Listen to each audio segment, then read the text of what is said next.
Hi everyone and welcome to a new video.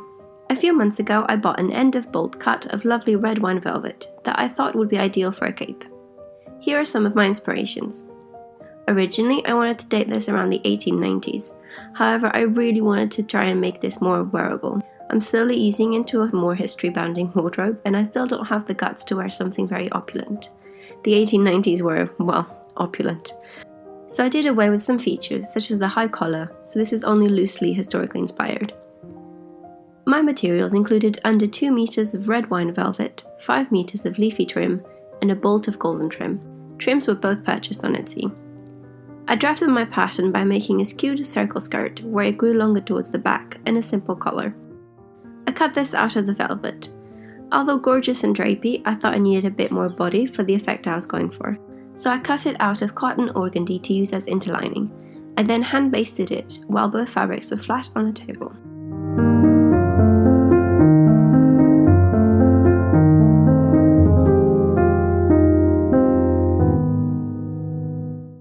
I then turned the centre front and hem inwards and basted it down.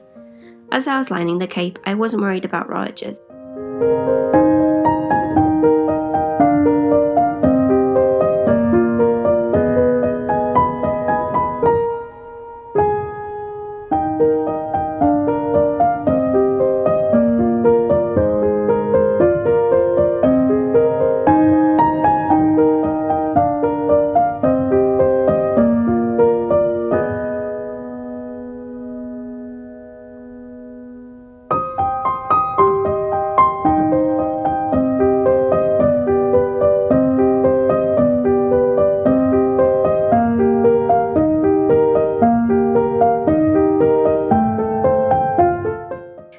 Basted it as I was going to be sewing the trims by hand, and this would secure the hems and interlining to the velvet.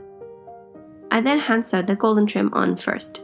I put a poll on my Instagram about trimming options because I always have a really hard time deciding, but the double border won by miles. I'm glad I went with this option as I really like the result. I actually used the silk threads from my calendar to sew on these trims. I'll put that video below.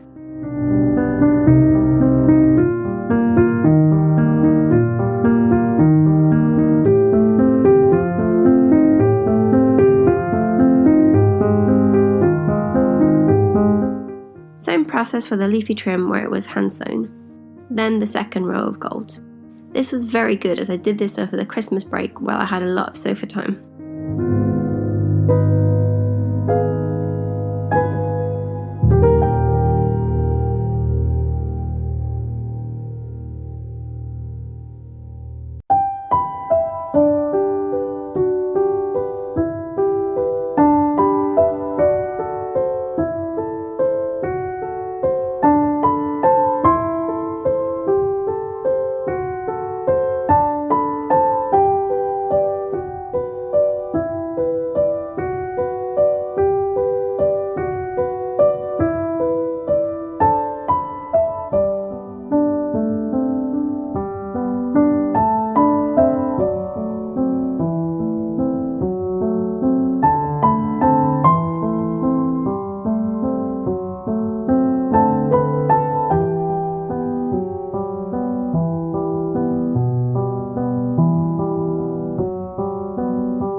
Once all the trims were sewn, I moved on to the collar.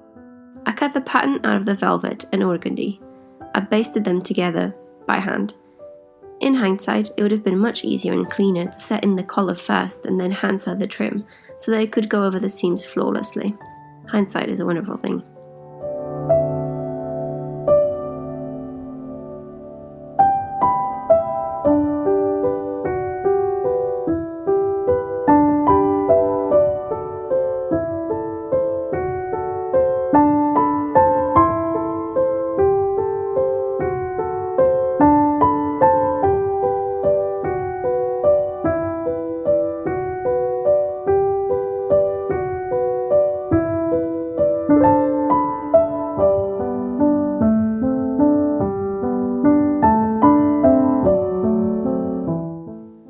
carefully positioned the trim so that it would line up with the cape and hand sewed it down.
It was time to tackle the lining.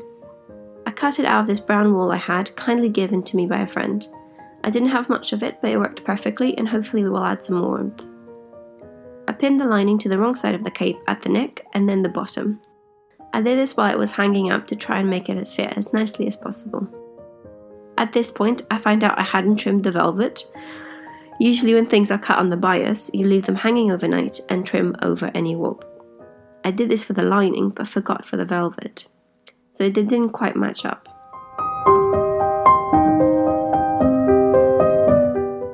I also lined the collar. After cutting it, I turned the raw edges under and pinned them.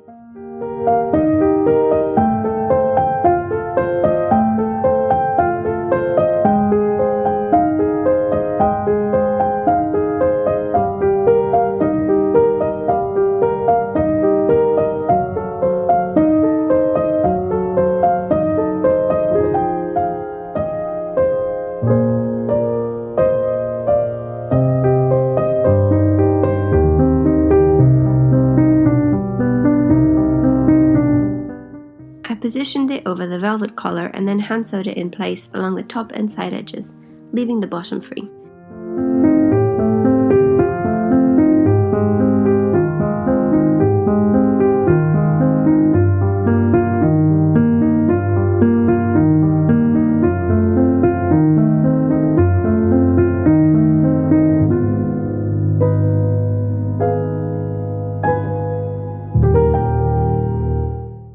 I hand sewed the lining to the velvet with the whip stitch all the way around.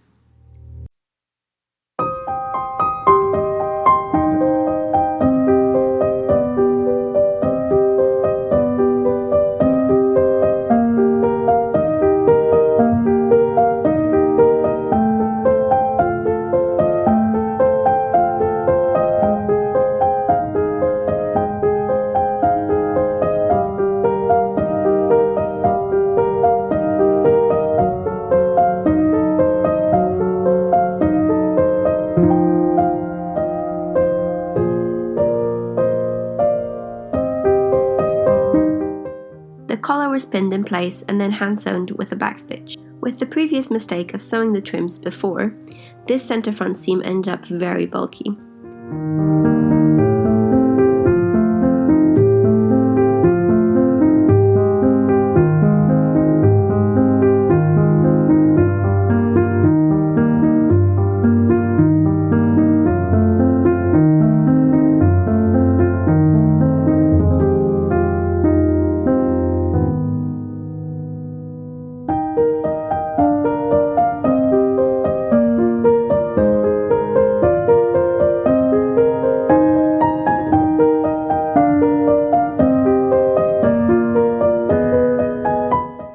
I then used the free edge of the collar lining turned that raw edge under and hand sewn it down to the lining.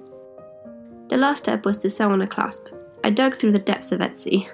The first one I ordered didn't quite fit, but I thought this one worked well. I actually painted it over with some layers of gold, brown and black to make it match a little better.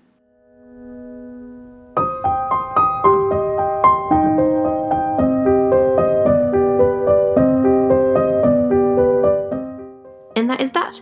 This was a quick little project that was a lot of fun and I love the result.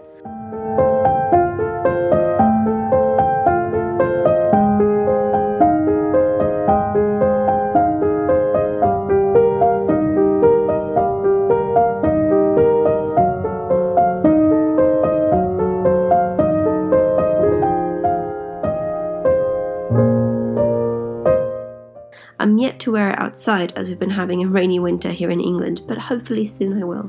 Thank you so much for watching and I'll see you in my next video.